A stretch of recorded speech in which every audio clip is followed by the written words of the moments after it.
নমস্কার বন্ধুরা, আমি আবার আজকে একটা নতুন রান্না নিয়ে চলে এসেছি। তো এটা হচ্ছে পটল। পটল তো অনেক রকমভাবে খেয়েছেন, পটল চিংড়ি, পটল পনির, দই পটল, তো নানা রকমভাবে পটল খেয়েছেন। আজকে একবার এরকমভাবে রান্না করে দেখুন, দারুণ খেতে হবে।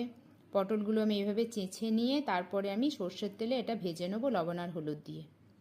এটা কিছুক্ষণ ভেজে নিতে হবে। এটা ঢাকা দিয়ে একটু ভাজলে ভালো হয়। পটল তো ভাজতেই হয় বন্ধুরা। এটা ভেজে নিলাম। তো পটলটা একটু এরকমভাবে রান্না করলে দারুণ খেতে ভালো হবে। এটা সম্পূর্ণ নিরামিষ একটা রেসিপি, অবশ্যই বন্ধুরা বানাবেন। এটা হাফ চামচ জিরে, হাফ চামচ ধনে, কয়েকটা গোটা গরম মশলা, একটু আদা আর কাঁচা লঙ্কা, টমেটো, এটা আমি শিলে বেটে নিলাম।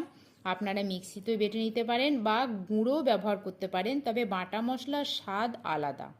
বাটা মশলার জন্য এই রান্নাটা আরও ভালো হয়।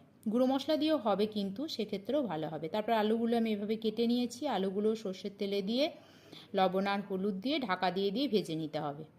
একটু টমেটো ছিল, এর মধ্যে আমি দিয়ে দিলাম।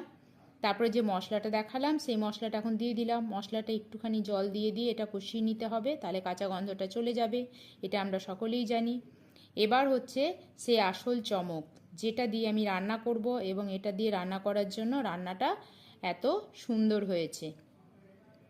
এবার ভেজে রাখা পটলগুলো দিয়ে মিলিয়ে দিলাম। না, আমি এখন জল দেব না, এটাই জল দেওয়া কিন্তু যাবে না। এটা হচ্ছে ছানা। এটা কিছুটা ছানা দিয়ে দিলাম, আর ছানার যে জলটা আছে এই জলটাও আমি ফেলবো না।